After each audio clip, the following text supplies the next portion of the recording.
Hi, we are 2 months away to the Olympic Games, 1 month and a half, and we are here with Constança Kendall, a equestrian sporter and also a student from journalism. Hi, Constança, how are you today? Hi, teacher. Thank you for having me. Thank you. We are glad to have you here. Let's start with your beginnings. How did your passion to the sport begin?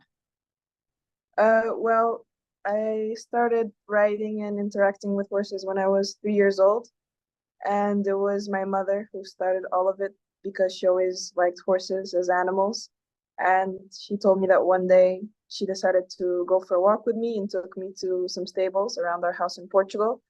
And she thought that maybe I would like them, and she was right because I've never stopped since then. I have had like experiences in when sometimes like it's difficult to ride horses, how difficult it's for you and how to manage that communication with the horse.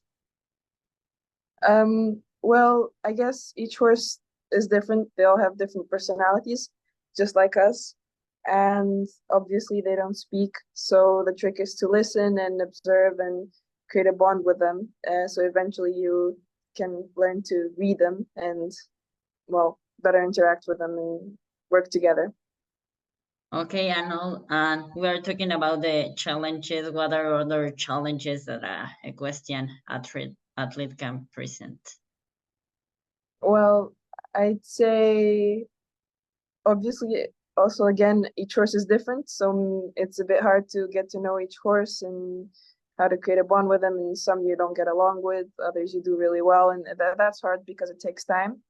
But also I'd say for me personally, it's more the mental side of the game and the competitions to keep the flow state, keep the optimum competition level. That's a bit hard for me, but I'm learning and hopefully I'll be better. And how does an athlete like you balances their time between school training and competitions? Well, honestly, I'm still learning that myself, because I noticed a very clear difference between competing when I was in high school, which my schedule was much more flexible, and obviously the subjects were a bit easier too, than in university where everything's a bit more harder. But I think I try to stay organized, and if I need to spend 1 more hour studying and I'll be 1 hour late for training or the other way around, I try to compensate and see how it goes. And for example, what kind of role did your family plays like for the life of an athlete?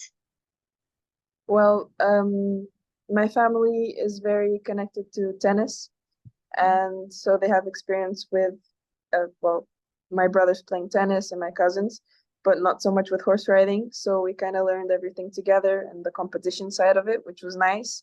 And they helped me a lot by being there when I need them to be, but also giving me my space to learn and to do my own thing.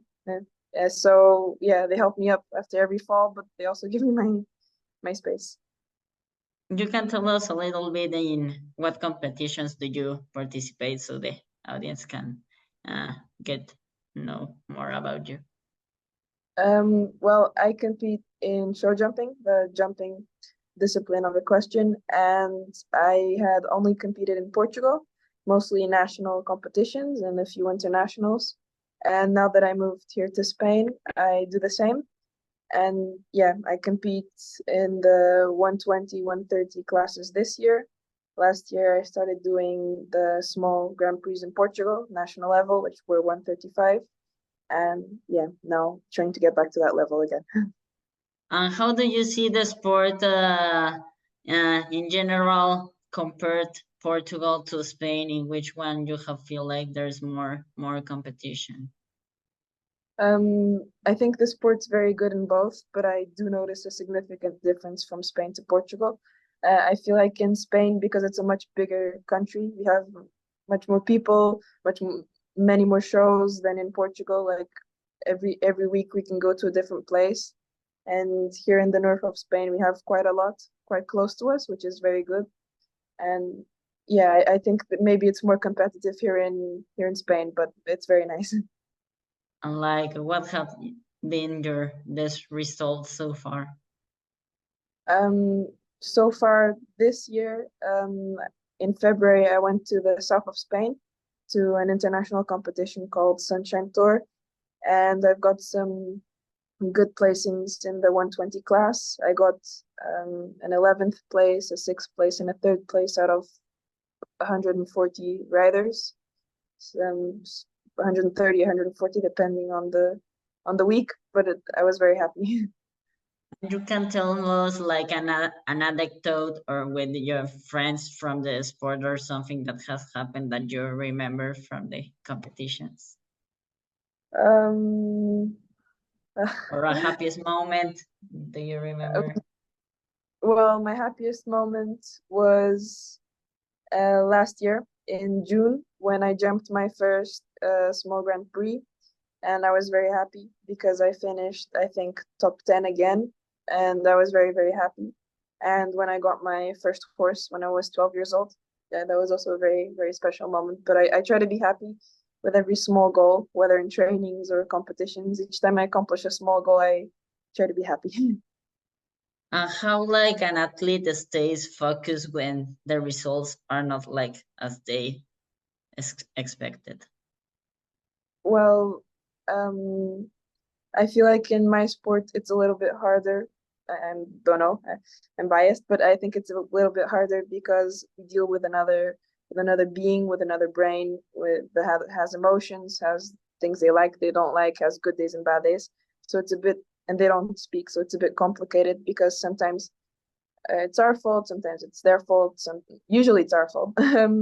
So when we don't have the results we expected, usually being our fault, I try to analyze it and to see what went wrong. How can I do it better? And then it's not the end of the world. You'll get there eventually. And yeah. Oh, okay, that's perfect. And I said like at the beginning that we are like 1 month and a half away from the Olympic Games. You can tell us a little bit, not all the rules, but like the basics in order so like the audience can get familiar to the sport. Okay, so basically this is very interesting because it's the only sport, Olympic sport, that men and women compete against each other. And we have 3 disciplines. We have jumping, dressage, and eventing. And jumping is the one I do. And basically the idea is you need to go as fast as possible without knocking any of the obstacles down. Then you have dressage, which is a series of movements, and it's about elegance and doing the movements together. Doing the movements together with the horse. And basically you have judges, and they judge you on the way you do them, how well you do them, how well you execute these movements. And then lastly, you have the eventing, which is basically the equestrian triathlon, which includes jumping, dressage, and then cross country. And cross country is basically a long course of solid jumps and some water obstacles, and you have to complete that too. And yeah, and basically each discipline offers 2 gold medals, one for the individuals and one for the team events. Perfect. So Constanza, was a great time to have you here. Do you have something else or a tip you can send to those young athletes that want to become even a sporter in equestrian or any other sport? Um, well, I'd say keep the focus, and all of us have bad days, so keep going, I guess. Okay, so it was great to have you here. And well, that was the interview with Constanza, like previously, and we are ready to begin the Olympic Games. Nice to have you here. Bye. Thank you very much. Thank you.